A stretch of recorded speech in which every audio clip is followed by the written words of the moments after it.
Bunuh para dewa, bab 61. Kamu bilang apa-apaan benda-benda itu? Saya tidak tahu, tapi saya pikir itu akan menjadi mimpi buruk saya selama 10 tahun ke depan. 10 tahun, apa kau yakin bisa hidup sampai saat itu? Apa maksudmu, jika monster-monster ini tidak dikurung di sekolah kita, tapi sepanjang musim panas? Seperti wabah zombie di film. Ya, itulah artinya. Tarik saja, Lin Qiye baru saja mengatakan bahwa hanya sekolah kita yang muncul, dan kita akan aman setelah diselamatkan. Lin Qiye, siapa dia sebenarnya? Auditorium yang kosong saat ini setengah penuh, dan para siswa yang diselamatkan dari lantai 2 yang tinggi berkumpul di sini, dan satu-satunya jalan masuk dan keluar auditorium dijaga oleh tim kapak, yang seharusnya menjadi tempat teraman. Pada saat ini, auditorium dipenuhi dengan tangisan, penghiburan, diskusi, dan konflik, dan meskipun ada upaya terus-menerus untuk menjaga keamanan, semuanya tidak dapat dihentikan. Ikan Anxing duduk diam di balik pintu, matanya terpejam, aku tidak tahu harus berpikir apa. Dada-dada, 3 ketukan terdengar berurutan, 2 panjang dan 1 pendek, dan beberapa anggota tim kapak di belakang pintu memelototkan mata mereka dan buru-buru menghindari rintangan di balik pintu. Li Yilah yang terbang kembali. Mata ikan Anxing terbuka, kembali melihat ke balik pintu. Li Yifei terengah-engah memasuki auditorium, baru saja selesai berlari 100 meter, berkeringat. Bagaimana? Semua siswa lain sudah dievakuasikan. Ikan Anxing berdiri dan bertanya pada Li Yifei. Semua sudah berlalu, aku berlari mengelilingi setengah sekolah dalam satu tarikan napas, ditambah lagi, aku tidak pernah melihat bayangan murid lain, sial, aku sangat lelah. Li Yifei duduk di bangku dan mengulurkan tangan untuk menyeka keringat di dahi. Bagus sekali, ikan Anxing mengangguk. Aku beritahu kamu, ketika aku berlari ke taman bermain, aku mendengar suara keras dari gedung seni, seperti bangunan runtuh. Li Yifei sepertinya sedang memikirkan sesuatu, katanya dengan tergesa-gesa kepada ikan Anxing. Terlalu dibesar-besarkan, sepertinya mereka menemukan monster itu sendiri, dan mereka sedang bertarung. Li Yifei berbaring di kursi, mendesah, seolah-olah aku tidak harus mencari dan menyelamatkan, semua orang ingin melihatnya dengan kedua mata. Jika para dewa bertarung, lebih baik kau menjauh. Oh ya, apa nama kelompok itu? Lin Qiye. Ikan Anxing sepertinya sedang memikirkan apa, tanya Li Yifei. Penjaga malam, baru saja mengatakan itu, Li Yifei menutup mulut, menyarankan, lalu melupakannya, dan berkata tidak apa-apa, lagi pula, orang-orang di sini akan dibersihkan ingatannya.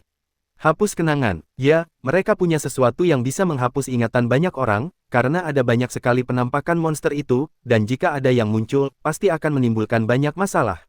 Bagaimana kabarmu? Kamu juga mau? Saya tidak perlu melakukannya. Li Yifei tersenyum, hei, lalu menghampiri Anxing Yutong dan berbisik, jangan bilang, setelah kejadian ini berakhir, aku seharusnya bisa bergabung dengan mereka.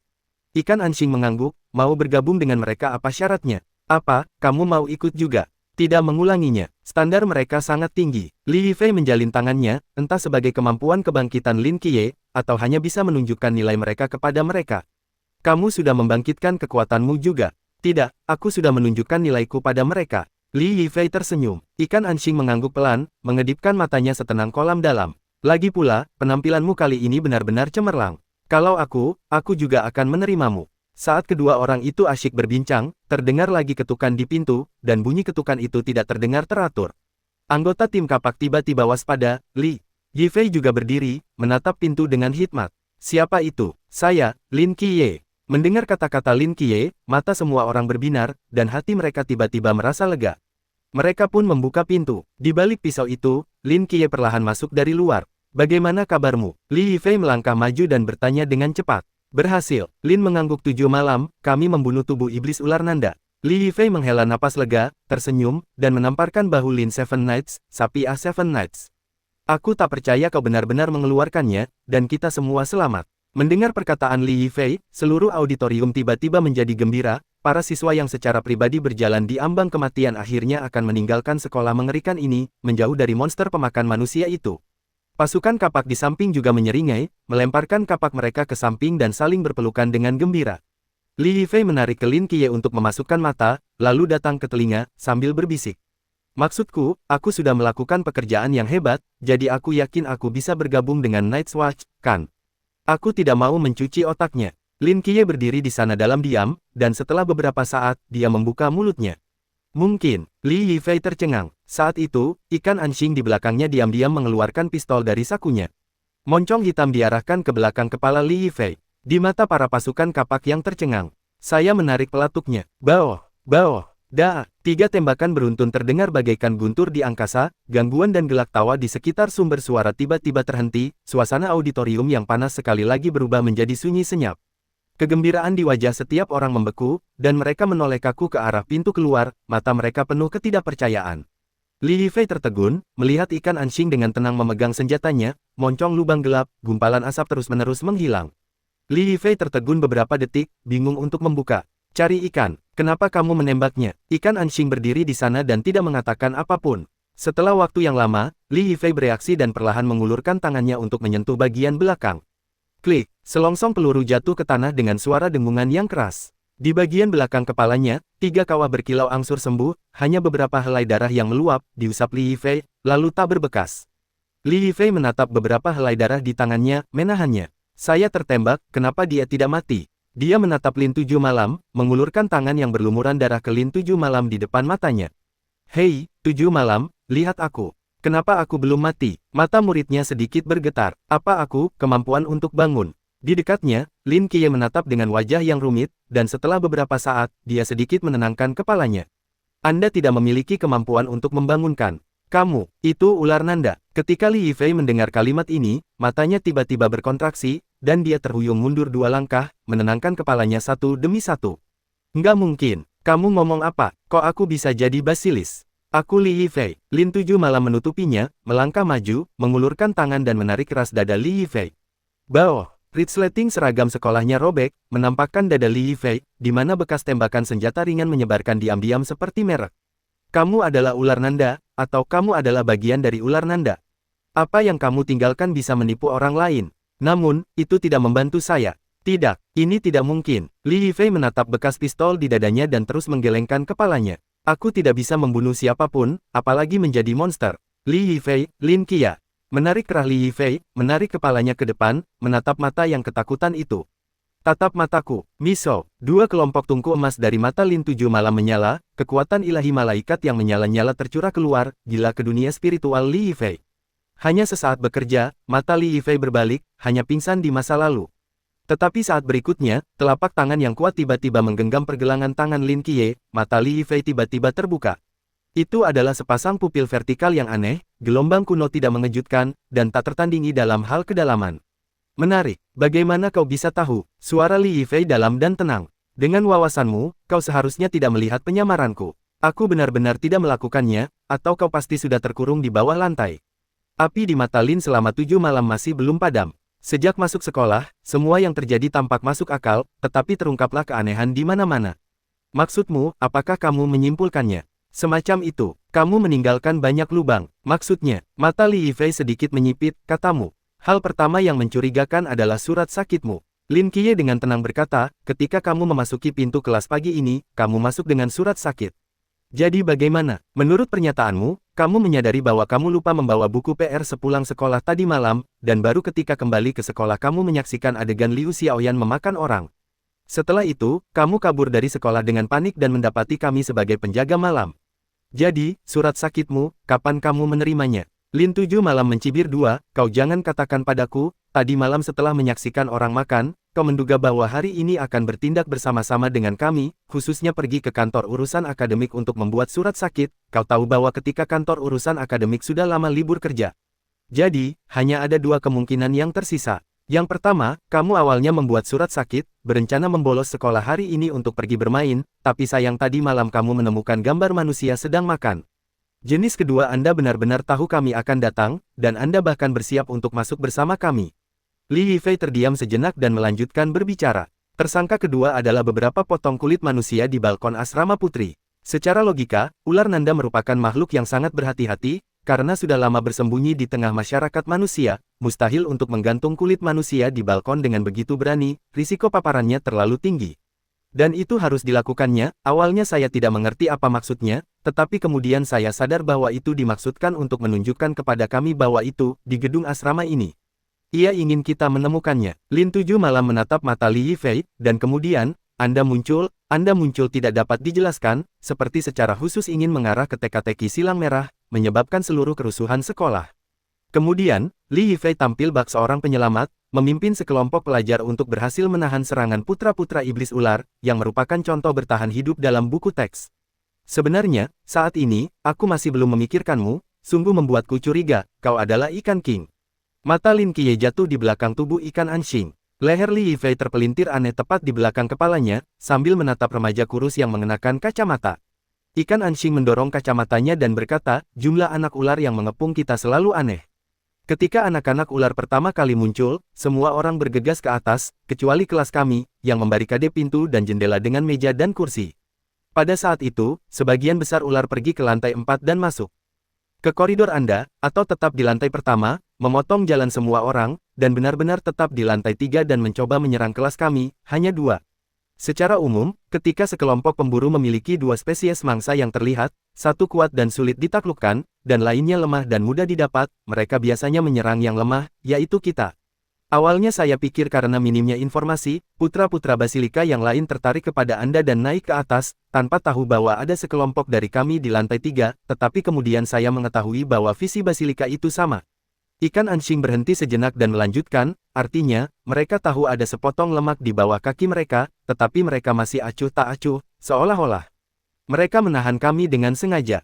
Kemudian, Li Yifei datang bersama sekelompok orang untuk menyelamatkan kami. Setelah membunuh 2 orang Basilican, hal itu memicu pengepungan 6 orang Basilican di lantai bawah, yang juga merupakan jumlah halus yang dapat menyebabkan kita sangat stres tanpa secara langsung membuat kita tidak berdaya. Kalau saja salah satu di antaranya muncul, kami tidak akan mampu menahannya, tapi kenyataannya tidak. Tepat ketika 7 malam Lin hendak tiba, ke-6 putra dan putri ular tiba-tiba membentuk kekuatan dan mendorong kita ke tepi jurang, semuanya begitu kebetulan dan aneh. Dan berdasarkan itu, kau mencurigaiku. Li Yifei mengerutkan kening. Tidak, yang benar-benar membuatku meragukanmu adalah cara putra Basilis memotong talimu. Ikan Anxing menggelengkan kepalanya. Saat talimu jatuh, kedua iblis ular itu tidak melihat pemandangan ini, mereka tidak tahu keberadaan tali ini. Namun ke-6 putra ular berikutnya memotong tali itu dengan cermat, seolah-olah mereka tahu bahwa itu adalah jalan keluarnya. Ketika anak-anak ular memotong apa yang tidak seharusnya mereka lihat, itu hanya bisa berarti satu hal. Ada satu di antara kita yang memiliki visi yang sama. Kios ikan Anxing, tentu saja saat itu saya belum mengerti siluman ular, kesimpulan lanjutannya juga saya dan Lin 7 malam setelah bertukar informasi untuk bernalar. Murid vertikal Li Yifei menatap ikan Anxing, mencibir 2 kali, tahu kau sangat pintar, awalnya harus membunuhmu. Dan setiap kali Basilis itu muncul, kau tidak ada di sana. Lin Qiye melanjutkan, pertama kali aku bertemu iblis ular itu di asrama putri. Aku bertanya padamu, ketika kau selesai memberi makan meja putih untuk Wu Suji, sebelum kau kembali ke ruang kelas SMA 2, kemana kau pergi? Dalam 7 malam di Lin, ketika mereka bertarung melawan ular itu sendiri, kau juga pergi mencari murid-murid lain yang masih hidup, yang menguatkan penilaian di hatiku. Ikan Anxing melanjutkan. Li Yifei melihat ikan Anxing, dan berbalik melihat hutan 7 malam. Dengan tertawa meremehkan diri sendiri. Kok aku bisa ketemu kalian berdua, orang mesum? Kemudian, berdasarkan informasi yang saya ketahui, saya membuat tebakan yang sangat berani yang menghubungkan semuanya. Lin Qiye melanjutkan. Li Yifei menghela napas dan marah. Ular Nanda datang ke dunia ini lebih awal dari yang kita duga. Lin Qiye menatap lurus ke mata Li Yifei. Setelah datang ke dunia ini, dengan kecerdasannya yang tinggi dan kemampuan kamuflase yang kuat, ia segera menguasai hukum operasi sosial.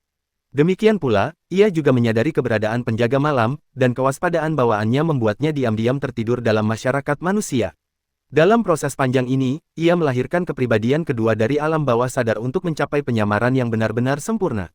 Nama tokohnya adalah Li Yifei. Dia lupa siapa dirinya, melupakan masa lalunya, menerima keadaan yang ditinggalkan ular Nanda untuknya, dan hidup di kota ini dengan kesadaran diri sebagai siswa SMA. Biasa, jika tidak ada kecelakaan, ia harus mengandalkan umur panjang dan bakatnya sendiri di masa depan, dunia permainan yang bebas. Hingga sekitar setengah bulan yang lalu, ia menyaksikan kematian tragis makhluk mitos lainnya, Raja Wajah Hantu, yang bahkan lebih kuat darinya. Kepribadian utamanya merasakan ketakutan terhadap Night's Watch, dan dia mulai takut, mulai panik, takut bahwa dia akan berakhir seperti Ghostface. Dengan sendirinya, mustahil untuk memenangkan Night's Watch, jadi ia ingin menggunakan bakat kamuflasenya untuk menyusup ke Night's Watch, menjadi salah satu dari mereka, untuk bangkit dari udara berlumpur. Ini memberi petunjuk kepada Li Yifei, jadi Li Yifei mengajukan permintaan untuk bergabung dengan penjaga malam, tetapi ditolak dengan kejam, tetapi tidak mau. Jadi, mulai ditata. Sejak awal, tujuan bukanlah untuk menghasilkan ahli waris, apalagi menghancurkan seluruh Night's Watch, tetapi hanya satu tujuan. Itu untuk menunjukkan nilai Li Yifei. Ia mengarahkan sebuah drama besar, membuat kewarasan Li Yifei ketakutan, alam bawah sadarnya menyarankan agar dia pergi ke penjaga malam, jadi hal-hal berikut ini sesuai dengan harapannya. Namun, ada yang berubah dalam rencana, dan itu adalah saya. Lin Qiye menunjuk dirinya sendiri, aku adalah anggota sementara jaga malam setengah bulan yang lalu, dia tidak tahu keberadaanku, lebih tidak tahu lagi kemampuanku untuk membedakan dengan jelas anak-anaknya. Untungnya, setelah beberapa pengujian, ia menemukan bahwa saya tidak dapat melihat melalui penyamarannya, dan memutuskan untuk melanjutkan permainan catur. Rencananya di asrama putri untuk menunjukkan dirinya, memimpin pasukan tempur tertinggi di medan Ying Merah, dan kemudian berubah kembali tanpa mengetahui apapun Li Yifei, kembali ke gedung pengajaran untuk memimpin situasi secara keseluruhan. Di dalam kegelapan itu ia mengendalikan dengan gerakan tepat masing-masing anak, sehingga Li Yifei tidak menjadi pusat perhatian, tetapi tidak benar-benar membahayakan dirinya sendiri. Namun kali ini, variabel ini muncul lagi. Saya mencuri pusat perhatian yang awalnya milik Li Yifei, dan membunuh putra seluruh gedung, meskipun marah, tetapi berpikir Li Yifei telah menunjukkan nilainya sendiri, dan tidak melakukan tindakan yang berlebihan. Hal berikutnya sangat sederhana, ternyata tubuh asli dan penjaga malam bertarung, dan kemudian meninggalkan orang mati, yaitu, menyebabkan ilusi bahwa iblis ular nanda telah terbunuh. Li Yifei dapat bergabung dengan penjaga malam dengan pertempuran ini, masa depan benar-benar tanpa beban. Sayang sekali aku ketahuan lagi. Lin Qiye menatap Li Yifei dengan sedikit penyesalan dan berkata dengan tulus. Ini benar-benar persiapan yang hebat, dan jika bukan karena saya, Anda punya peluang 90% untuk berhasil. Li Yifei menatap Lin Qiye, lalu setelah beberapa saat, tersenyum dan bertepuk tangan, luar biasa, sungguh luar biasa. Aku tak pernah menyangka akan berakhir di tangan kalian berdua. Lalu, senyumnya cepat memudar, pupil vertikalnya penuh dengan kebencian. Kau membunuh harapanku untuk bertahan hidup, kau berkata, bagaimana aku bisa membalasmu? Tubuh Li Yifei seperti balon yang mengembang dengan cepat, permukaan kulitnya ditumbuhi sepasang sisik hitam, sekejap mata berubah menjadi monster ekor ular manusia. Saat berikutnya, teriakan melengking memenuhi auditorium. Ratusan siswa melihat ular nanda dari jarak yang begitu dekat, dan langsung ketakutan setengah mati, tetapi pada saat ini, satu-satunya jalan masuk dan keluar telah dihalangi oleh ular-ular itu, dan mereka hanya dapat menjerit dan mundur ke sudut depan auditorium. Adapun ikan anjing, dia berlari ke tempat aman sejak Li Yifei baru mulai berubah, sepasang mata menatap iblis ular nanda, mata penuh kegembiraan dan rasa ingin tahu. Ular nanda tampaknya mengenali Lin Qiye, cakar tangannya membelah udara, langsung menerjang leher Lin Qiye. Lin Qiye melihatnya sambil tersenyum tipis, tangan kanannya terulur ke belakang, dan setelah terdengar suara pelan, pisau lurus itu keluar dari sarungnya. Sial, suara tabrakan bergema di auditorium, dan pupil vertikal ular nanda tiba-tiba berkontraksi. Kali ini, Lin Qiye hanya menggunakan satu tangan untuk memegang pisau, meremehkan akan menghalangi serangannya. Maaf, sekarang, kau tak bisa menahanku. Lin Qiye kembali menatap langit yang mulai gelap di luar pintu, dan kini malam telah tiba. Di malam hari, kekuatan dan kecepatannya 5 kali lipat dari biasanya, dan kini ular nanda bukanlah tandingannya. Matikan! Pisau lurus Lin Qiye dengan mudah menangkap cakar ular nanda, pergelangan tangannya bergetar, pisau itu seringan bayangan. 4 pisau berjajar di lengan ular nanda, yang terakhir menjerit balik, marah terhadap Lin Tujuh Malam mengaum. Bentuk tubuh Lin Qiye seketika berubah, lalu muncul di hadapannya, sulit bagi iblis ular untuk dengan cepat menangkapnya dengan cakar ganda di udara, namun mampu diblok oleh Lin Qiye dengan satu tangan. Mata Lin Qiye menyipit, kamu terlalu lambat. Saat berikutnya, kecepatan pisaunya tiba-tiba bertambah cepat, dan bayangan yang tersisa melambai di udara, dan bila pisau biru pucat membentuk dinding pisau yang tidak dapat ditembus, membentang di depan ular nanda. Dengan kecepatan 7 malam ledakan di hutan, ular-ular semakin sulit diatasi, mulut darah yang ganas muncul di tubuhnya, tidak lama sisik hitam di tubuhnya runtuh sebagian besar dari mereka, tampak sangat malu. Bahkan jika menggunakan keuntungan menjanjikan untuk berjalan di tepi banyak dinding, Lin Tujuh Malam juga dapat mengikuti seperti hantu, seperti bayangan. Teriakan setan ular nanda makin lama makin keras, dia menatap pemuda di hadapannya dengan penuh kebencian, sorot mata penuh kebencian yang keji. Kali ini, baik intelijen maupun kekuatan tempur dihancurkan tanpa ampun. Lin Qiye dengan pemotongan datar dengan pisau dan pisau, seperti dalam memproses seni yang belum selesai, sampai iblis ular nanda hampir kehilangan kemampuan untuk melawan, matanya memancarkan cahaya keemasan, tubuhnya bergetar. Pisau biru jejak meninggalkan jejak lurus di udara. Sosok Lin Qiye tiba di belakang ular nanda. Klik, pisau lurus kembali ke sarungnya. Kepala ular raksasa bergemuruh ke bawah. Murid vertikal yang marah masih menatap Lin Tujuh Malam, seperti ingin menyeretnya ke dunia bawah.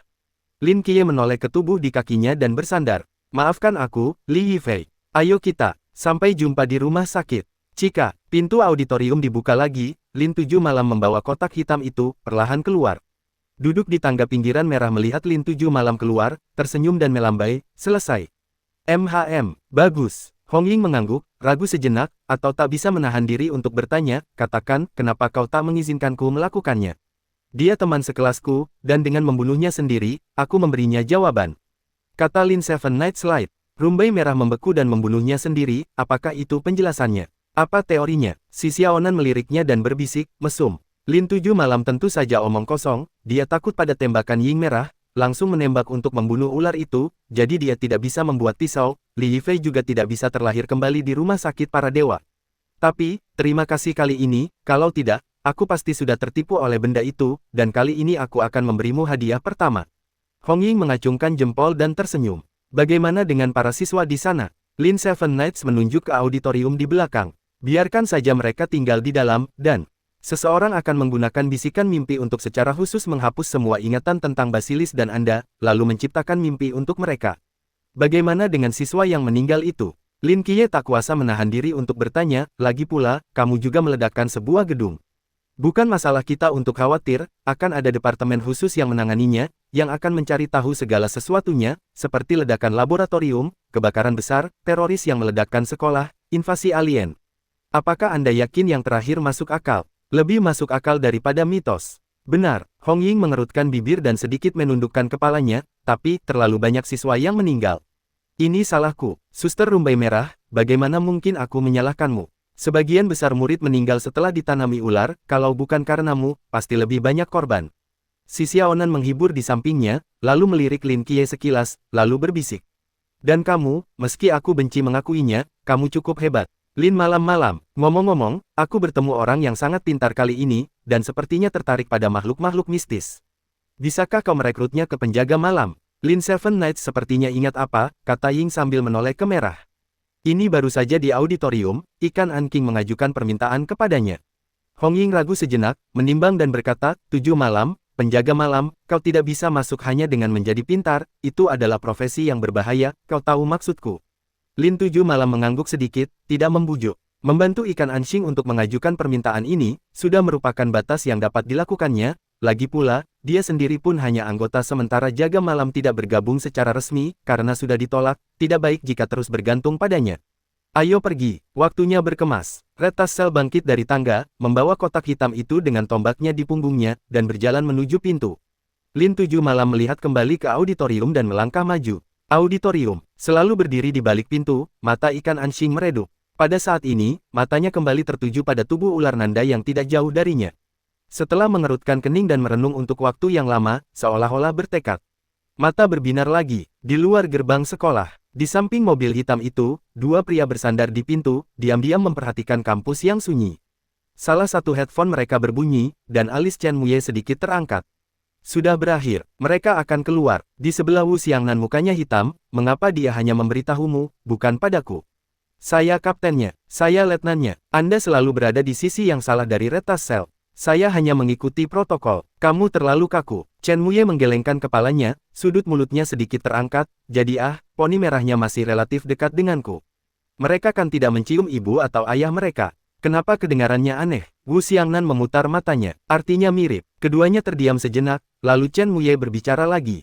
Saya mendengar bahwa Lin Qiye melakukannya dengan sangat baik kali ini. Ya, itu benar. Anda berkata bahwa haruskah kita memberinya penghargaan karena menyelesaikan misi pertamanya? Menyukai, angkat spanduk atau apalah, lalu kembali dan buatkan dia kue. Wu Xiangnan menghela nafas. Ada apa? Rasanya Anda seperti orang tua yang hendak mengantar pulang anak kelas 1 dari sekolah, dan Anda hampir ingin menuliskan kata bangga di wajah Anda. Apakah kamu sudah tahu? Aku merasa cukup baik. Pada saat ini, Wen Qimo yang duduk di kursi pengemudi tidak dapat menahan diri untuk tidak menurunkan kaca jendela dan bercanda. Saya berkata kalian berdua sungguh sudah cukup, menyelesaikan satu tugas, menjemput. Mereka jalan-jalan, bagaimana bisa ada begitu banyak permainan? Bagaimana dengan Leng Xuan? Entahlah, dia selalu pergi. Baiklah, tepat saat mereka menarik kulitnya, ketiga sosok itu perlahan berjalan keluar dari gerbang sekolah, Ying merah sepanjang jalan untuk melihat dua orang di samping mobil, tertawa dan melompat untuk melambai pada mereka. Si Xiaonan memikirkannya, diam-diam menyeka darah di tubuh Lin 7 Malam, menyeka wajahnya, seperti kucing bunga, dia mengangkat kepalanya tinggi-tinggi, wajahnya seolah-olah aku tidak membelainya. Lin 7 Malam membawa kotak hitam, seragam sekolahnya berlumuran darah, hampir tidak bisa melihat wujud aslinya, dia sedikit menyipit di depan, mulutnya tersenyum. Apakah kamu terluka? Chen Wuye dan Lin Qiye lainnya pergi ke depan dan bertanya dengan terbuka.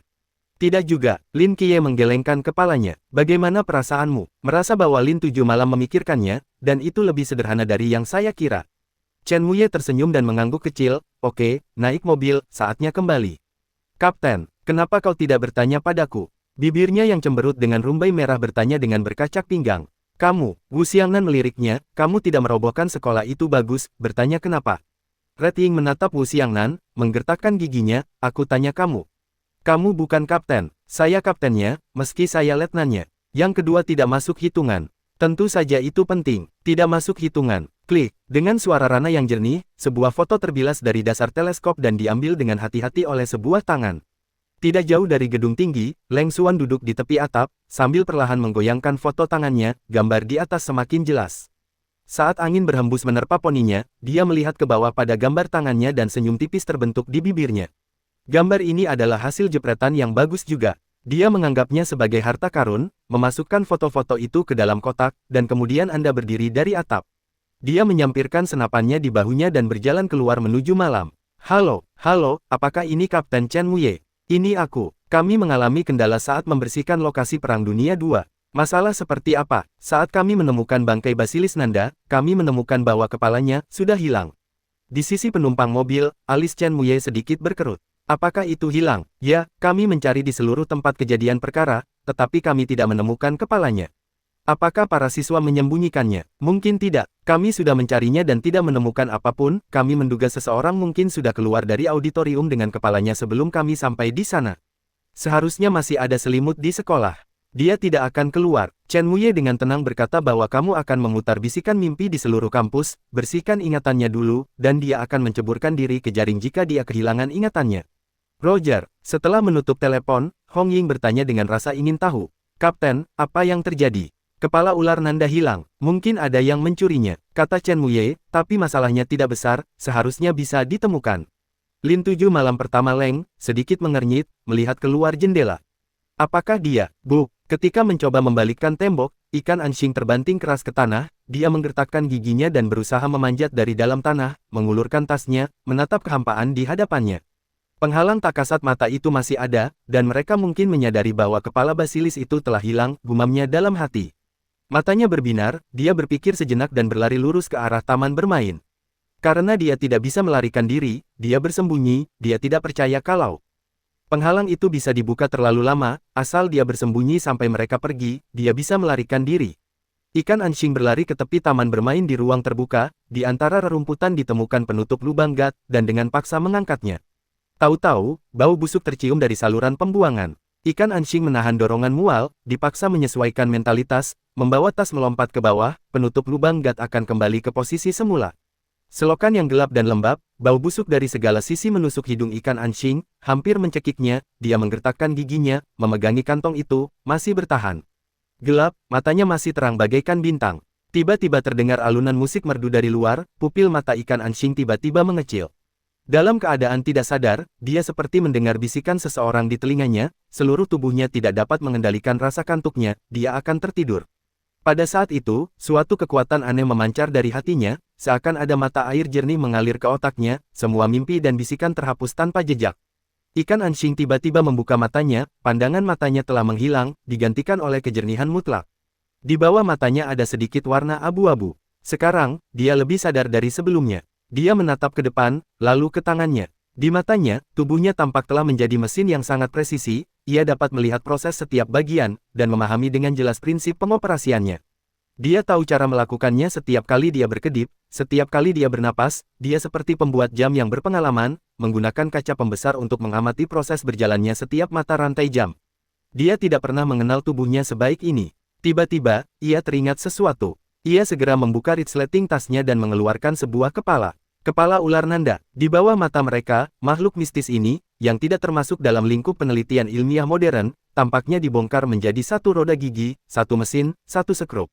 Namun kini dia tidak dapat melihatnya. Jadi, Anking mengeluarkan pisau buah tajam dari kantong sandwich. Dia tampak seperti seorang dokter dengan pisau bedah, menatap kepala di depannya, dan menusuknya di kepala. Dengan susah payah memotong tengkoraknya. Dia membedah, dia ingin melihat apa yang ada di dalam kepala. Dia memenggal kepala itu lebih cepat dan lebih cepat lagi, matanya semakin bergairah, tubuhnya mulai gemetar karena kegembiraan. Saluran pembuangan yang gelap dan berbau busuk, seorang remaja kurus memegang pisau, tersenyum, sedikit demi sedikit memotong kepala yang mengerikan, suaranya bergema dalam kegelapan. Jadi itu saja, jadi itu dia, saya mengerti, jadi beginilah cara kerjanya, menarik untuk, itu menyenangkan, ini di mana? Di dalam sel yang gelap, Li Yifei perlahan membuka matanya. Dia menatap sekelilingnya dengan pandangan kosong, baru saja hendak berdiri, kenangan yang berkelebat seperti banjir dalam pikirannya. Dia menjerit kesakitan dan terjatuh ke tanah lagi. Ikan anjing tertembak, dia membuat Lin Tujuh Malam tertegun, bersembunyi di tubuh iblis ular yang sulit muncul, pertempuran sengit, dan kemudian Lin Tujuh Malam memenggal kepalanya. Dia menatap tangannya dengan heran dan suaranya mulai bergetar. Aku juga, akulah ular nanda, bagaimana ini bisa terjadi, aku membunuh mereka. Matanya seakan-akan melihat para siswa yang dibantai oleh anak-anak ular itu, dan darah di tanah seakan terpatri dalam benaknya, perlahan-lahan menjadi mimpi buruknya. Tidak, tidak, dia setengah berlutut, wajahnya berkerut, dan dia mengerang kesakitan. Saat berikutnya, matanya tiba-tiba berubah menjadi pupil vertikal yang aneh, seolah-olah dia telah mengubah dirinya sendiri, dan berdiri tanpa ekspresi. Dasar, pengecut, salah satu lengan Nanda ditumbuhi sisik, dan ia mencengkeram pagar di depannya, mencoba mematahkannya. Segera setelah itu, serangkaian simbol yang tidak jelas muncul dari permukaan sel, dan kekuatan tolak yang mengerikan langsung menghantam ular Nanda, yang menghantam dinding di sisi lain sel, dan kemudian jatuh ke tanah. Setan ular Nanda menatap pagar di depannya, huruf ular itu menyembur, matanya dingin sampai ke tulang. Pada saat pertama bersentuhan dengan pagar, pecahan-pecahan informasi mengenai sel telah dimasukkan ke dalam pikirannya. Dia tidak tahu di mana itu, tapi dia tahu, hidupmu ada di tangan satu orang. Pria itu, dialah pemilik tempat ini. Tepat saat ular Nanda tengah merenung, langkah kaki mantap datang dari sisi lain koridor, mata vertikalnya menyipit, dan dengan cepat memanjat pagar, melihat ke sisi itu. Koridor redup, sosok semakin jelas. Itu adalah seorang pemuda yang mengenakan jas putih dengan tangan di saku, dan ketika dia melihat wajahnya, tubuh ular Nanda bergetar. Itu kamu, Lin Tujuh Malam tanpa ekspresi berjalan di depannya, mengangkat alis. Apakah kamu terkejut? Apakah kamu terkejut? Ular Nanda duduk di balik pagar dan mengamatinya dalam diam. Mata Lin Qiye sedikit menyipit, berdiri di luar bar, juga memperhatikan mata ular Nanda. Di bidang penglihatannya, sebuah panel yang familiar telah terbentang. Si pendosa, ular Nanda. Pilihan, sebagai makhluk mitos yang dibunuh oleh tanganmu sendiri, kamu memiliki hak untuk menentukan nasib jiwanya. Pilihan 1, hancurkan jiwanya secara langsung dan buat dia menghilang sepenuhnya dari dunia. Pilihan 2, jadikan nilai loyalitasnya sebesar 60 untuk Anda, dan Anda dapat mempekerjakannya sebagai perawat di rumah sakit, merawat pasien sambil memberi Anda perlindungan sampai batas tertentu. Nilai loyalitas saat ini, 0/85. Lin Tujuh Malam setelah membaca informasi ini, alisnya sedikit terangkat. Tugas kali ini berbeda dengan tugas sebelumnya, jika ia ingat dengan benar, standar perawat adalah rasa takut, dan kali ini adalah kesetiaan. Dengan kata lain, untuk makhluk mitos yang berbeda, rumah sakit memberikan standar staf perawat yang berbeda. Terlebih lagi, kali ini nilai loyalitas dibagi menjadi dua bagian, satu adalah 0, satu adalah 85, jika tebakan Lin Qiye benar, ini karena tubuh iblis ular Nanda terbagi menjadi dua kesadaran yang berbeda. Nilai pertama datang dari ular Nanda sendiri, dan nilai kedua datang dari kesadaran independen Li Yifei. Saya pikir Anda sudah tahu takdir Anda. Setelah beberapa saat, Lin Tujuh Malam perlahan terbuka. Bunuh aku, Li Yifei akan mati. Setan ular Nanda menatap mata Lin Qiye. Artinya, senyum cerah Lin Qiye, menurutmu, aku akan peduli dengan kematiannya atau hidupnya? Ya, aku akan terganggu untuk sementara waktu jika dia meninggal, tapi hanya itu saja, hubunganku dengannya tidak begitu baik.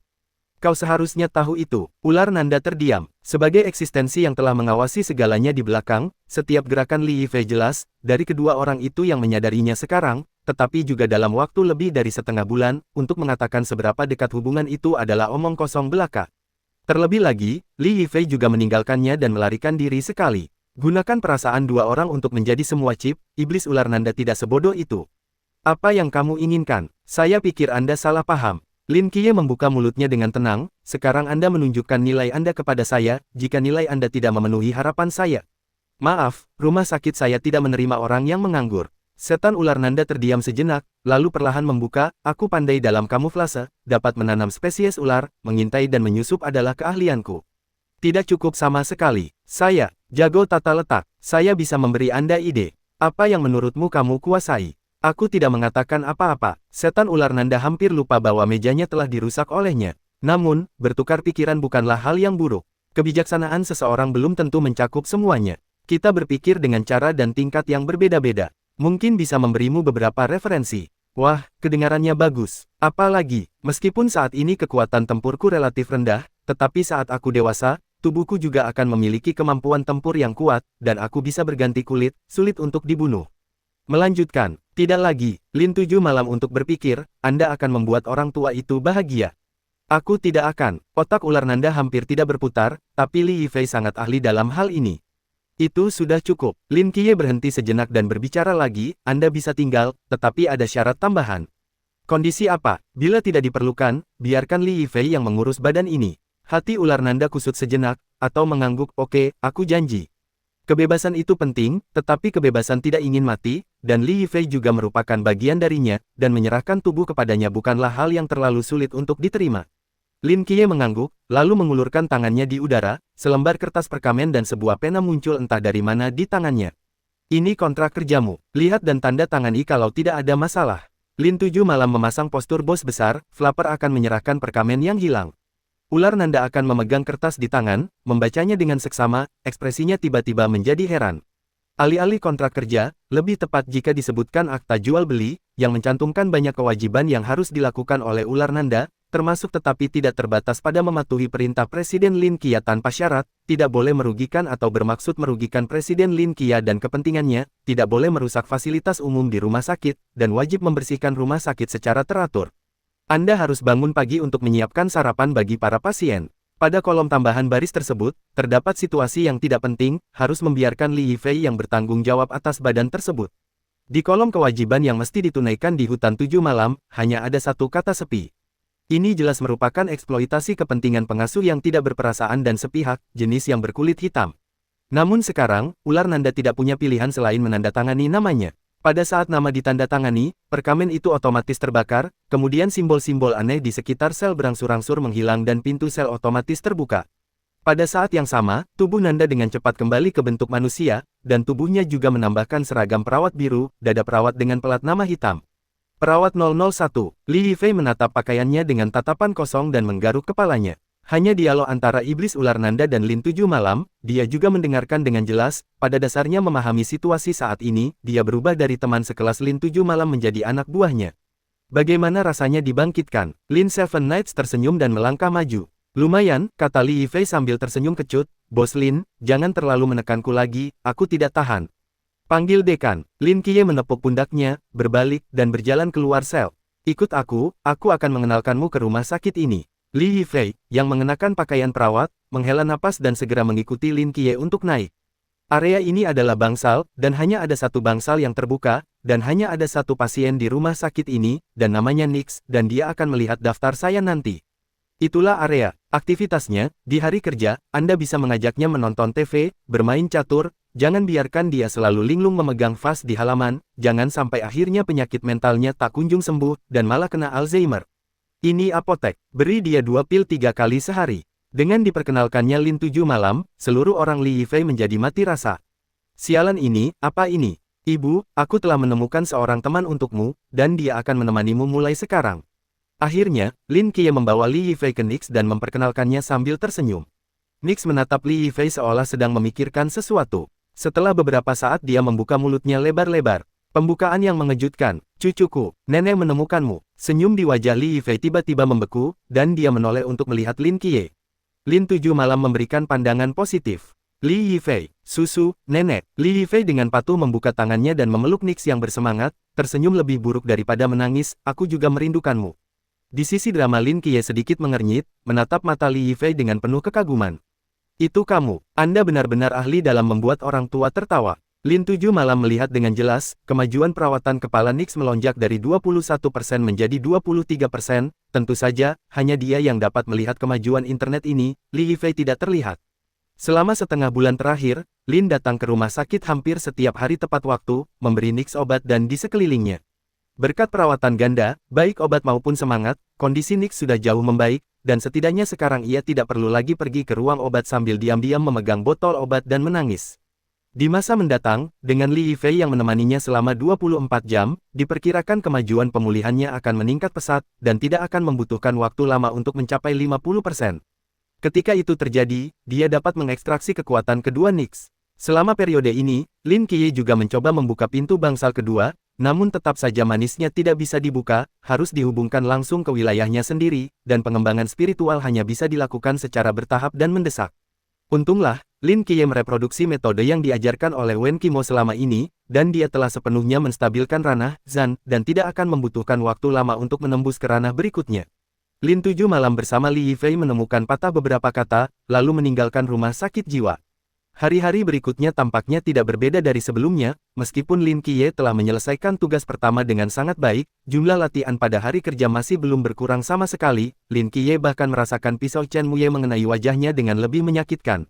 Namun, setelah mengalami pertarungan hidup dan mati ini, kerjasama Lin Knight sendiri dengan domain Dewa Duniawi, lebih diam-diam, dan akurasi persepsi mental telah meningkat pesat, dan telah mampu dengan sempurna menghindari frekuensi menembak 50 buah detik di ruang organ, dan menantang 100 buah detik. Untuk mengatakan kemajuan terbesar, mungkin Lin 7 malam penembakan, dari awal penembakan 30 meter pasti akan meleset dari sasaran, penembakan 20 meter nyaris tidak mengenai sasaran, sampai ke saat pelatihan ini.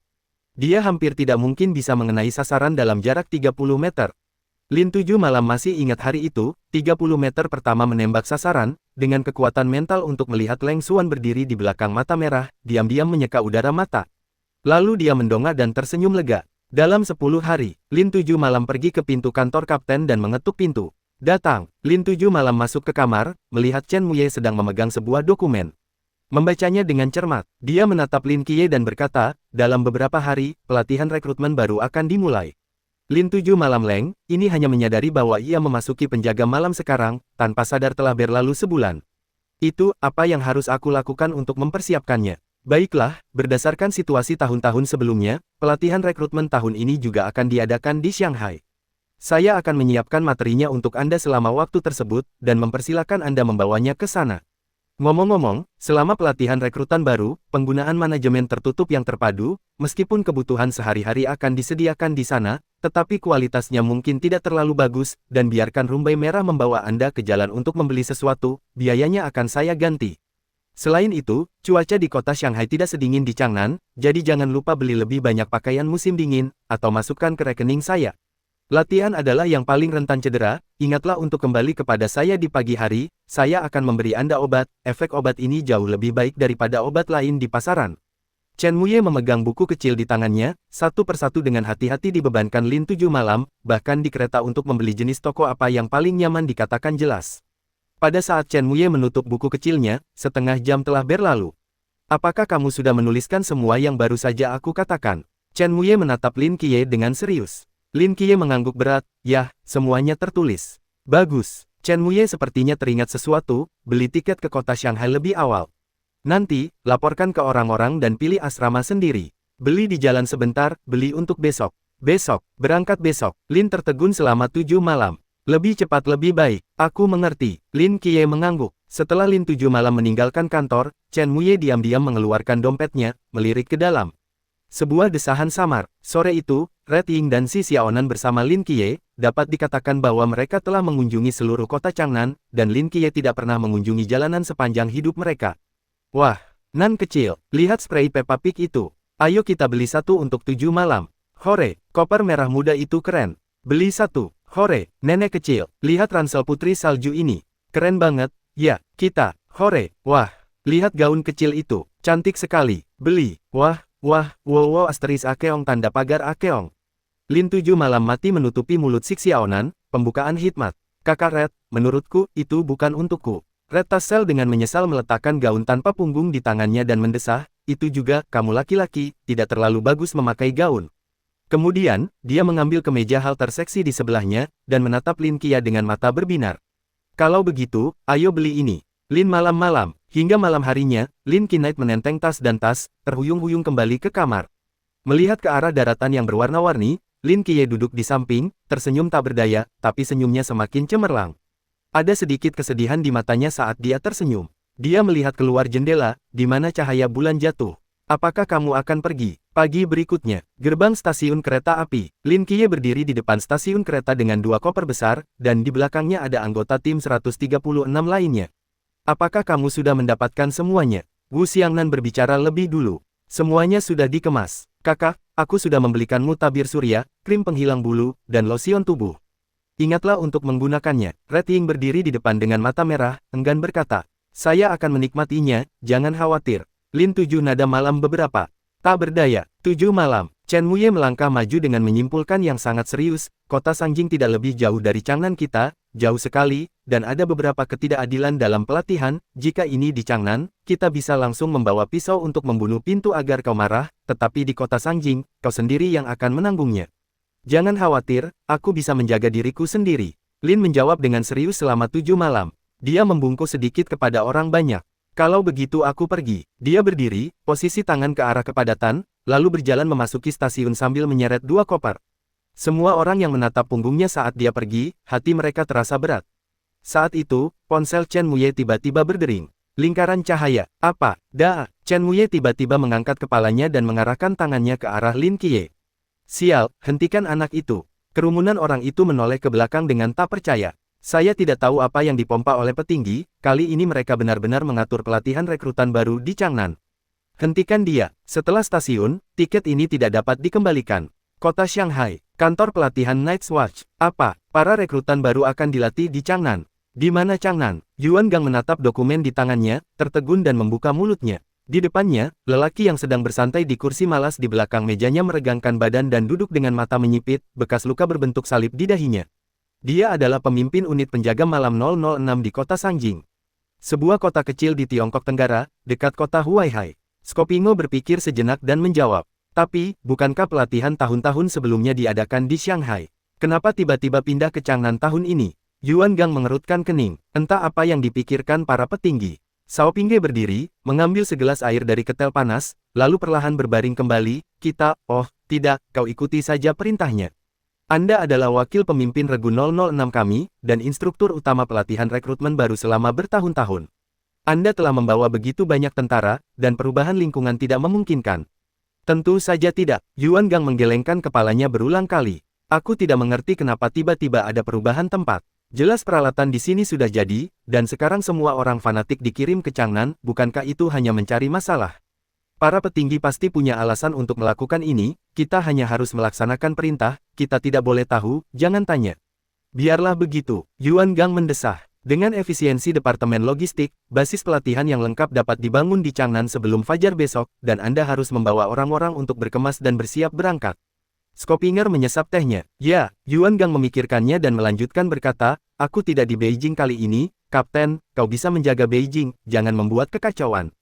Desir, sebuah sol sandal terlempar dari balik meja, Yuan Gang sedikit menyamping lalu menunduk, diikuti kutukan Sao Ping Song yang datang dari balik meja.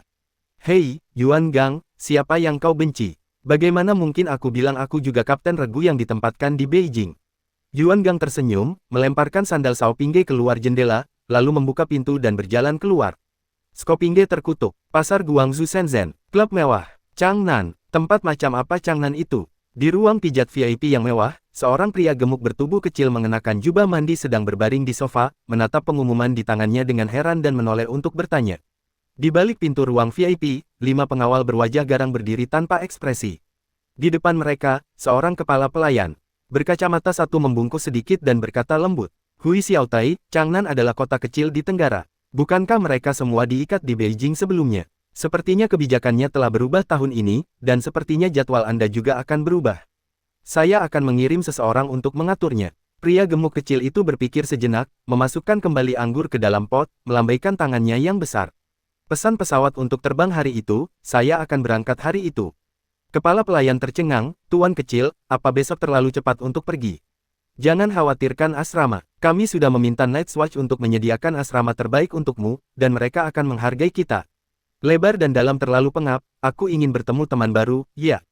Kakek, kalau sudah sampai sana, usahakan bicara bahasa Mandarin, kalau tidak mereka mungkin tidak mengerti. Bahasa Mandarin, pria gemuk kecil itu memikirkannya, dan benar, kalau ada kesulitan dalam komunikasi bahasa, kau tak bisa punya teman sejati. Setelah berkata demikian, ia menepuk-nepuk wanita muda yang sedang mencubit kakinya sendiri, baiklah, turunlah dan istirahatlah, aku sudah cukup menikmati 10 tahun ini, dan sudah saatnya mengubah hidupku. Dia berdiri dan meregangkan tubuh, lemaknya sedikit bergetar. Bagaimana dengan sistem Changnan? Kakek kecil tidak mau datang. Gunung Jiwhua, suara Buddha masih terngiang dan kayu cendana padat. Seorang biksu tua berjubah melangkah melalui koridor kayu, rosario di tangannya berputar sedikit, matanya setenang air. Akhirnya, dia berhenti di pintu sebuah ruangan zen. Dia mengulurkan tangannya, mengetuk pintu 2 kali, dan mendorongnya masuk. Di ruang zen, hanya ada tempat tidur, meja, dan futon. Di dinding terbesar, terdapat 2 kata meditasi berukuran besar yang ditulis dengan kuas hitam. Pena itu elegan, tampak lembut, tetapi seolah menyembunyikan niat membunuh yang mengerikan. Anak laki-laki berambut gelap di futon membuka matanya sedikit. Donatur Chow Yuan, surat Anda telah sampai. Biksu tua itu memberi hormat lalu mengeluarkan sebuah amplop dari lengan bajunya. Anak laki-laki berambut gelap itu perlahan berdiri, mengambil amplop itu, membukanya dan memandanginya lama. Di selatan Chang, gumamnya, lalu mendongak ke arah biksu tua itu dan berbicara dengan hormat, "Guru, menurutmu, haruskah aku pergi?" Donatur, Anda telah bermeditasi di kuil Buddha ini selama 5 tahun, iblis dalam hati Anda telah ditekan, dan orang tua itu berpikir bahwa Anda harus pergi. Mata anak laki-laki itu ragu-ragu, tetapi dosa tubuhku. Membunuh adalah dosa, keselamatan adalah pahala, pahala seimbang, pihak yang berpihak merasa tenang. Mata biksu tua itu dalam, dan ia menggenggam kedua tangannya dan berkata dengan tenang. Tinggal di kuil ini berarti duduk berpuluh-puluh tahun, dan dosa tetaplah dosa, Donatur, saatnya melepaskan. Pemuda itu terdiam cukup lama, lalu melipat tangannya dan membungkuk dalam-dalam. Terima kasih atas saran Anda. Donor Chow Yuan, lelaki tua itu punya satu hal lagi untuk mengingatkan Anda. Guru, tolong, jika Anda pergi ke Changnan dalam perjalanan ini, atau bertemu dengan seorang yang mulia, jika Anda dapat memanfaatkan kesempatan itu, Anda tidak hanya akan menghapus dosa Anda dalam hidup ini, tetapi juga dapat meraih hasil yang positif. Orang terhormat, alis Chow Yuan sedikit berkerut. Pria terhormat ini, apa saja ciri-cirinya? Tubuh kayu ganda yang berdiri tegak, 8 dewa melawan 1, memasuki malam selama 10 tahun, melintasi duniaku. Biksu tua itu memejamkan mata, melipat tangannya, dan bersuara seperti lonceng kuno. Buddha Amitabha, mata Chow Yuan penuh dengan keraguan, namun tetap menuliskan kata-kata ini dengan hati-hati dan membungkuk sebagai balasannya. Kalau begitu, Chow Yuan menatap. Lautan awan di puncak gunung di luar ruang zen, menggenggam kedua tangannya, dan dengan tenang membuka mulutnya. Aku akan pergi juga. Di dalam mobil, Lin Tujuh malam memandang orang-orang yang terdiam, diam-diam mengerutkan leher. Suasananya, sedikit canggung. Wen Qimo terbatuk 2 kali, memecah keheningan lebih dulu, bahwa, 7 malam tiket kereta tidak kembali, itu bukan masalahmu. Jangan tersinggung. Wajah Chen Muye di kursi penumpang agak hijau. Kita harus memikirkan sesuatu yang bagus. Aku tahu, kan, seperti pelatihan di kota Changnan, dekat sekali, kami bisa mengunjungimu kapan saja. Pelatihan ditutup, kami tidak bisa masuk. Pengemudi Wu Xiangnan membuka dengan suara pelan. Wen Qimo berhenti sejenak, lalu setidaknya, kami membeli semuanya, seperti jaket bulu angsa, selimut tebal, bayi yang hangat, syal besar. Berdoalah agar tinta, kita tak membutuhkan ini di musim dingin Changnan. Rumbai merah berbisik memperingatkan. Diam, Chen Muye memelototi Wen Qimo, hanya merasakan jantungnya berdarah. Setelah ragu sejenak, dia berbalik dan menatap Lin Qia dengan mata penuh semangat. 7 malam, mengapa Anda tidak memeriksanya nanti? Bisakah saya mendapat pengembalian uang untuk barang-barang ini?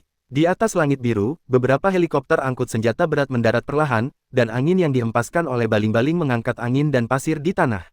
Di seberang landasan, beberapa pria berseragam militer berdiri megah di tempatnya, berdiri seperti patung melawan angin. Pintu helikopter perlahan terbuka, mengenakan seragam militer, membawa kotak hitam Yuan Gang turun dari helikopter. Patah, para prajurit yang menunggu di satu sisi memberi hormat dan berteriak serempak. Halo, kepala. Yuan Gang melangkah maju, wajahnya serius, angin yang ditimbulkan oleh helikopter di belakangnya akan meniup mantelnya, suara berburu dari sudut. Apakah tempat pelatihannya sudah siap? Laporkan, kamp pelatihan sudah siap. Yuan Gang mengangguk. Ngomong-ngomong, tolong berikan saya daftar rekrutan baru untuk pelatihan ini. Ya, sambil membawa kotak hitam, Yuan Gang membalikkan kamp pelatihan yang telah dibangun menuju semalam.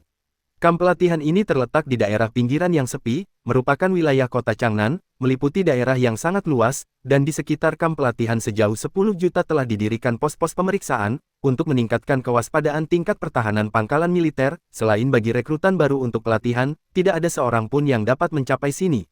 Tuan, ini daftar rekrutan tahun ini. Ketika Yuan Gang dan para instruktur mengunjungi kamp pelatihan, seorang prajurit berlari cepat ke depan dan menyerahkan daftar itu kepada Yuan Gang. Yuan Gang mengambilnya, meliriknya, seluruh tubuhnya membeku di tempat. Instruktur di belakang juga berhenti.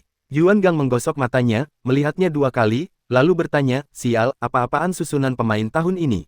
Ada apa, ketua? Instruktur di belakangnya maju dengan rasa ingin tahu. Tuan kecil grup Guangshan Bailey. Apakah itu grup 100 mil? Instruktur di belakangnya melirik baris pertama dan membeku. Bactrian First Family Group, sponsor terbesar kedua di balik Night's Watch selain pemerintah, dikenal sebagai museum benda terlarang. 100 juta. Instruktur lain tak berkuasa menahan diri untuk berkata, apakah ini tuan muda Night's Watch kita? Kenapa kamu di Night's Watch? Ingin merasakan hidup? Mungkin. Kita tidak mengerti orang kaya. Bagaimana kalau kita latihan? Kalau tangannya agak berat, dia bakal marah, kamu tidak akan membalas dendam, kan? Beranikah mereka? Mata Yuan Gang sedikit membuka. Penjaga malam adalah organisasi nasional, 100 juta jauhnya menerima banyak uang. Benar, tapi penjaga malam bukanlah halaman belakang rumah mereka. Selama kamu datang ke kamp pelatihan kami, semua orang sama, dan saya akan berlatih sampai mati, dan saya akan bertanggung jawab atas apa yang terjadi. Ya, para instruktur mengangguk dengan sungguh-sungguh. Pandangan Yuan Gang sekali lagi tertarik pada daftar tangan, kali ini, ada agen ilahi. Agen para dewa, dewa yang mana? Yuan Gang menatap ke langit, sedikit menyipitkan matanya, kode 003, Seraphim Michael.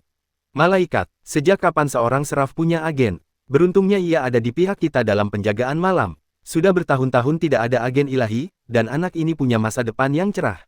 Agen suci terakhir yang keluar dari kamp pelatihan, yang dari pasukan khusus bertopeng, menurutku. Kanan, Yuan Gang melihat daftar di tangannya, melingkari beberapa nama dengan pena merah, dan mendesah tak berdaya. 100 tuan kecil grup Li, 1 agen seraf sudah cukup untuk mengatasi sakit kepala kita.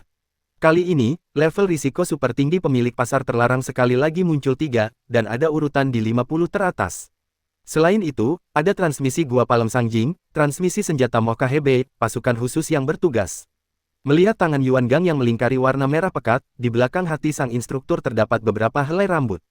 Ketua, kali ini sulit. Bisakah kita menahan mereka? Yuan Gang terdiam lama, menyingkirkan daftar tangannya, dan dengan tenang membuka. Hubungi tim Maskoe dan minta mereka datang dan memberi saya kota tersebut. Hanya iblis yang dapat mengendalikan iblis. Di luar kamp pelatihan, di pos pemeriksaan militer, seorang prajurit pasukan khusus dengan teleskop sedikit mengernyit, menatap kejauhan untuk waktu yang lama, perlahan-lahan meletakkan teleskop, dan mengeluarkan walkie-talkie. Laporkan, ada seseorang yang mendekat dari depan. Laporkan tentang dia. Seorang lelaki muda, tampak seperti siswa SMA, menenteng koper Hello Kitty berwarna merah muda dan koper Peppa Pig, mata telanjang tidak dapat melihat apakah senjata itu ada di dalamnya. Siswa SMA, suara di interkom berhenti. Apakah itu rekrutan baru yang melapor untuk bertugas? Pemberitahuannya sudah dikirim pagi ini. Dia akan ke sini sore ini. Kecepatan berapa ini? Dia masih mendekat. Mohon beritahu. Tunggu sebentar. Aku akan bicara dengannya. Beberapa saat kemudian, sebuah kendaraan off-road militer keluar dari belakang pos pemeriksaan dan menuju ke arah kedatangan anak laki-laki itu.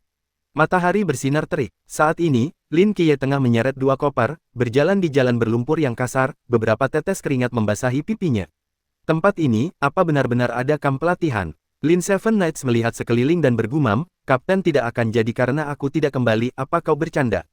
Pagi ini baru saja menerima alamat khusus dari kamp pelatihan rekrutan baru, Chen Muye mendesaknya untuk datang, dengan upacara pelepasan yang memalukan kemarin, pertempuran hari ini tidak begitu besar, Wen Qimo mengantarnya ke lingkungan sekitar, membiarkannya berjalan kaki. Setelah kita mengetahui bahwa Lin Qiye berada di selatan pelatihan Changnan, tampaknya ia tidak begitu tidak berdaya untuk meletakkan hati, mungkin seperti yang dikatakan Chen Muye, jika Lin Qiye benar-benar terjadi sesuatu, semua orang dapat datang dengan pisau, tidak seperti di Beijing yang begitu gugup. Lagi pula, kota Changnan ini juga merupakan wilayah kekuasaan tim 136. Tepat ketika Lin Qiye menarik kopernya ke depan, deru mobil terdengar dari jarak jauh, Lin Qiye memperolehkan matanya dan menghentikan langkahnya. Kendaraan off-road militer kamuflase dengan debu terangkat, rem ganas di sisi Lin 7 Malam. Seorang petugas dari dalam kepala, dengan hati-hati menatap Lin 7 Malam. Apa? Untuk mengintensifkan pelatihan, rekrutan baru, MHM, datang secepat ini. Saya penduduk asli Changnan. Coba saya lihat identitasnya. Lin 7 Malam akan Chen Muye memberikan kepadanya dokumen yang telah disiapkan kepada petugas, yang terakhir dengan hati-hati mencari waktu yang lama, dokumen itu kembali ke tangan Lin 7 Malam, menunjuk ke belakang. Masuk ke dalam mobil, Lin 7 Malam meletakkan barang bawaannya di bagasi, di dalam SUV, petugas bersama Lin 7 Malam langsung melewati semua pos pemeriksaan, dan akhirnya menghentikan mobil di gerbang kamp pelatihan. Nah, itu dia. silakan masuk. Dia menunjuk dengan dagunya ke arah pintu depan. Lin Qiye melompat keluar dari mobil, menyeret 2 koper berisi bubuk, berdiri di depan gerbang besi besar, sambil mendongak. 039 Pangkalan Pelatihan Rekrutmen Baru. Disinilah dia akan menghabiskan tahun berikutnya. Dia adalah rekrutan pertama di sini. Tak lama kemudian, seorang instruktur keluar dari balik pintu dan menatapnya dengan heran. Rekrutan baru, kanan, siapa namanya? Lin Qiye. Tubuh sang instruktur harimau terkejut, dia menatap Lin Qiye dengan serius, seperti sedang melihat harta karun yang langka. Apakah kamu itu Lin Qiye? Lin 7 malam olehnya untuk melihat beberapa rambut, adalah aku, apa masalahnya? Tidak juga, instruktur itu menggelengkan kepala dan membuka pintu kamp pelatihan. Kamu yang pertama di sini tahun ini. Silakan masuk. Ngomong-ngomong, nama saya Hong Hao, saya instruktur Anda. Halo, instruktur Hong. Lin, 7 malam, memasuki kamp pelatihan, kata pihak yang sopan. Instruktur Hong mengangguk, nak, kamu datang lebih awal, kamu mengejar ketinggalan, kali ini aku secara pribadi akan membawamu mengenal lebih dekat kamp pelatihan. Instruktur Hong memimpin Lin 7 malam, muncul di kamp pelatihan yang kosong. Bagian dalam kamp pelatihan itu jauh lebih besar dari yang dibayangkan Lin Qiye, dan bangunan-bangunannya bukanlah jenis tenda sementara atau rumah papan, semuanya dipadatkan menjadi bangunan dengan bahan-bahan yang tidak diketahui, dan bangunan-bangunannya sangat datar saat menyentuh tanah, seolah-olah tumbuh dari dalam tanah. Tanahnya juga dibagi menjadi beberapa garis yang sangat rapi, di mana tempat untuk berangkat, di mana tempat untuk mobil berjalan, dan bahkan ada penanda yang dicat, di mana kantin, di mana asrama, ketebalan dan warna berbagai garis terlihat sangat nyaman, yang merupakan berkah bagi pasien obsesif-kompulsif. Jika Lin Qiye tidak tahu bahwa ini hanyalah tanah kosong, kebanyakan orang akan mengira bahwa ini adalah pangkalan baru yang memerlukan waktu bertahun-tahun untuk diselesaikan. Kendaraan militer melaju di sepanjang jalan utama, dengan kota-kota berisi perbekalan dan peralatan, makanan, air, senjata, perlengkapan tidur, selama 7 malam bahkan Lin melihat sebuah mobil yang penuh dengan bahan peledak. Mulut Lin Qiye sedikit berkedut, dan tiba-tiba ada kekhawatiran tentang keamanan pangkalan ini. Ngomong-ngomong soal itu, Lin Qiye belum pernah mendapatkan pelatihan kolektif yang layak. Lagi pula, dia sudah buta sejak sekolah dasar. Dia tidak pernah ikut pelatihan militer di awal sekolah menengah atas, bahkan tidak pernah ikut kelas pendidikan jasmani. Kalau saja dia tidak fokus berolahraga setiap hari, sekarang dia hanya takut akan kelemahan fisiknya. Di sana, itu tempat latihan, tempat sebagian besar latihan fisik berlangsung. Instruktur Hong menunjuk ke area kosong tak jauh dari bandara dan berkata, kebugaran fisik adalah fokus latihan kita, kondisi tubuhmu secara umum terlihat buruk, dan diperkirakan akan ada rasa sakit. Itu kafetaria, tempat yang akan Anda cintai sekaligus benci selama setahun ke depan. Ini adalah ruang kelas untuk mengajarkan pengetahuan teoritis. Deretan bangunan, terbengkalai di sana merupakan arena bermain mobilitas untuk perkelahian jalanan, abseiling, ziplining. Itu tempat latihan tembak. Lin Qiye menatap lapangan latihan tak berujung di depannya, dan menuliskan peran mereka, hatinya sedikit penasaran, tetapi juga beberapa harapan. Apa ini? Toko serba ada. Lin dengan penasaran menunjuk ke toko yang tak jauh dari situ. Itu adalah bangunan kecil yang tampak seperti toko kelontong sekolah pada umumnya, dengan rak-rak penuh berisi kebutuhan sehari-hari, dan sekelompok instruktur berdiri di pintu, menunjuk ke arah rokok di dinding dan mengatakan sesuatu. Itu gudang persediaan. Instruktur Hong meliriknya. Kamp pelatihan ditutup total, dan tidak ada uang di sini. Selama kebutuhan sehari-hari Anda rusak, Anda bisa mendapatkan yang baru di sini, begitu pula roti, air, dan rokok. Setiap orang memiliki kuota bulanan tetap, yang pastinya cukup. Tepat ketika kedua orang itu lewat, para instruktur di depot itu tampaknya menemukan sesuatu, dan mereka semua menoleh ke arah Lin Qiye pada saat yang sama, menunjuk untuk mengatakan sesuatu. Lin Qiye mengerutkan kening, mengapa mereka semua menatapku? Agen Serapim itu langka, dan wajar saja kalau mereka penasaran denganmu, jawab instruktur Hong. Tidak ada agen di kamp pelatihan sebelum saya. Tentu saja ada. Instruktur Hong mengangguk, agen terakhir yang keluar dari kamp pelatihan telah menjadi kapten tim Topeng. Topeng, Lin Qiye tercengang. Jika dia ingat dengan benar, sebelum Wen Qimo memberitahunya tentang perbuatan tim khusus ini, agen Tuhan yang mana dia? Kamu akan tahu dalam 2 hari. Instruktur Hong tersenyum dan tidak menjawab. Instruktur Hong membawa Lin Qiye ke tepi sekumpulan bangunan yang padat, berkata, ini adalah area asrama, semuanya kamar ganda, kamu yang pertama datang, pilih saja. Lin Qiye mengangguk, lalu mengelilingi gedung asrama dalam sebuah lingkaran, memilih arah utara menghadap selatan, menerangi ruangan yang terbaik dan ternyaman. Selera yang bagus. Kalau begitu aku akan mendaftarkanmu. Instruktur Hong menuliskan nomor rumah Lin 7 malam, pelatihan akan resmi dimulai dalam 3 hari, 2 hari ini kamu baik-baik saja di sini. Lagi pula untuk tahun depan, kamu tidak akan bisa beristirahat. Instruktur Hong hanya menjelaskan sebuah kalimat, lalu berbalik dan pergi, hanya Lin 7 malam seseorang di asrama. Lingkungannya lebih bersih dari yang dibayangkan Lin Qiye, tetapi fasilitasnya sangat sederhana, tempat tidur keras yang rendah hanya untuk duduk saja, jangankan AC, kipas angin pun tidak ada. Beruntungnya, Lin 7 malam juga terbiasa dengan hari-hari yang keras, lingkungan ini tidak cocok untuknya, dia dengan cekatan menaruh barang bawaannya, menggelar spray dan selimut, lalu berbaring di tempat tidur. Lagi pula, di sini tidak ada sinyal, tidak ada telepon seluler, mau cari kegiatan mengisi waktu pun tidak bisa, kalau benar-benar dibiarkan sendirian di sini selama 3 hari, sungguh membosankan dan panik. Untungnya, Lin 7 malam kepala ada di rumah sakit jiwa, kebosanan menganggur minum teh dengan Nix menumbuhkan perasaan, atau dengan Li Yifei ke ruang kegiatan untuk bermain catur, mengobrol, tidak merasa bosan. Keesokan paginya, Lin Kinnight akan pergi ke stasiun pasokan untuk meminta beberapa perbekalan, lagi pula, sekarang kantin belum buka, ingin mencari tempat untuk sarapan tidak bisa. Ketika dia kembali ke asrama, dia mendapati ada beberapa orang berdiri di pintu asramanya. Kakek, aku sudah menunjukkan banyak tempat kepadamu, ini lingkungan terbaik, hangat di musim dingin dan sejuk di musim panas, dan paling banyak sinar mataharinya. Seorang pria yang licik berdiri di depan seorang pria kecil yang gemuk, terus mengoceh. Aduh, kalau dipikir-pikir, Changnan ini sebenarnya tidak seluas dan sedalam kita, ekonominya sedang buruk, lingkungannya juga buruk, tuan kecil, lihat rumah ini dibangun, aduh, apa-apaan ini? Hanya selapis kulit di dinding. Lihat fasilitas di asrama ini. Lihat tempat tidur ini, bisakah orang tidur di dalamnya? Kakek, mungkin kita harus kembali. Kita tidak harus melalui ini. Pria gemuk kecil itu mengangkat kepalanya tinggi-tinggi dan meliriknya. Kentut, aku di sini untuk menderita, aku tidak mau kembali. Berhenti berteriak dan buka pintunya. Aku akan tinggal di sini hari ini. Pria itu dengan enggan membuka pintu dengan kunci, dan melihat pemandangan di dalam, awalnya kosong. Aduh, kakek, siapa yang tahunya cuma sedikit. Aku nggak percaya aku ngambil kamarmu. Pindahin, kalian masih ngapain? Buang semua barang ini, kotor banget. Pengawal di belakang pria gemuk kecil itu bergegas maju dan ingin membantu melempar sesuatu. Lin 7 malam mata dingin tenda kilat. Hehe, cara tuan muda yang vulgar menindas rakyat jelata. Saya paling suka saat saya berpura-pura menjadi babi dan memakan harimau. Lin 7 malam hendak bergerak, lelaki gemuk kecil itu tiba-tiba menendang pantatnya, mengumpat. Pegang ibumu yang tua, ini kamar ganda sialan, itu teman sekamarku, beraninya kau menyentuh barang-barang teman sekamarku. Masih kotor, aku benci anjing-anjing pembuli sepertimu. Pergi dari sini sejauh mungkin. Lelaki itu ditendang ke tanah oleh lelaki kecil gemuk itu, takut menamparkan dirinya sendiri beberapa kali, lalu buru-buru berlari keluar pintu. Kalian, bawakan aku hadiah ucapan selamat yang kubawa untuk teman sekamarku. Hari ini, aku menunggu di sini. Aku harus menunjukkannya pada teman sekamarku. Apa artinya merasa tua pada pandangan pertama? Cinta lebih kuat dari emas. Lin Qiye, hah.